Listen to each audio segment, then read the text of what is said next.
Well, mga kasusgiliw, ito na naman tayo guys. Papunta tayo sa BGC sa Bonifacio Global City. Ayan, may gig po tayo this Sunday morning. Umalis po tayo ng maaga dito sa Batangas. Umalis tayo ng mga 8:30 in the morning at may gig tayo ng tanghali dito sa BGC. So, nandito na tayo sa Skyway. Ayan. Malapit na tayo. Sa pagbaba niyan ay BGC. Eto na tayo guys. BGC na. Yan. Yan, makita nyo St. Luke's. Yan, malapit na dito. Ang pupuntahan namin pala guys ay ang The Seasons. Yan. Residences. Yun ang pupunta namin guys. Doon kami may gig ngayong araw ng linggo. Rest day pero trabaho pa. Yan, malapit na dito. Yan, doon makaliban tawid sa makatalulundag lamang. Ay, susgiliw. Yan, malapit na. Eto na, dito na kami sa aming venue for this morning. So, dito na kami sa tutugtugan namin. So, ito yung setup natin guys. Once again, ang ating setup, ang ating laptop with Bombasco player, ang ating mixer, ang ating Nux MG300. Yeah, wow. Wow na wow naman ang ating setup. Ang ganda ng sound system guys, puro RCF. Yan at ito po ang inyong lingkod guys. Yan, parang magmamagic lang ng konti dito. At ito ang table. Yan, isang table. May panghinuli pa dito, pang tanggal ng tutuli. Ano ba, laki naman ang panghinuli nito. Siguro busarga ang buot sa tenga mo dito. Ito mo yung ginamit. Yan, at may sangkalan pa guys.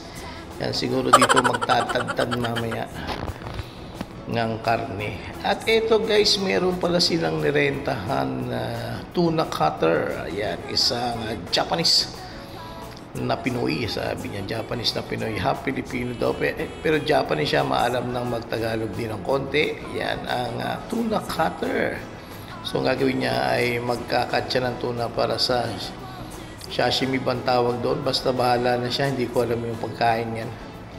Ang alam ko lang ay isaw-saw yan sa toyo mansi, yan, na may wasabi. Masarap daw yan guys, pero tikman natin mamaya after niya makat lahat yan into different part. Yan, at nililinisan pa niya yan, pinutulan na, ayan, at talaga naman pinupunasan pa at pinapawisan na itong tambakol na ito. Ayan, pinapawisay ko ba naman yung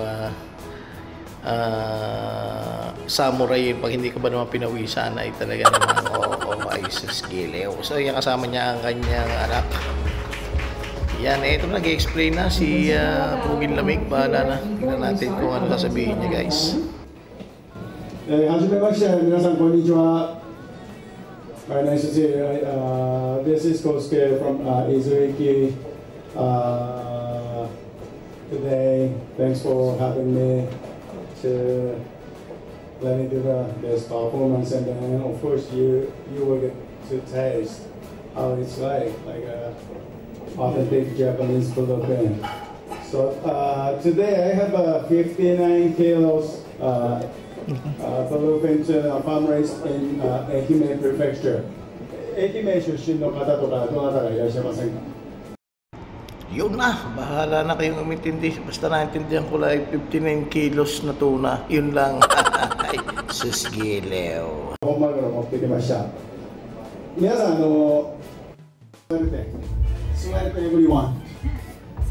it's very fresh. Okay, we can now come here in front for the photo op. Yes, the kids first. Okay. Photo? Picture? No? Oh, very shy? Come on! Don't be shy! But the tuna is already half. Okay. Yeah, right.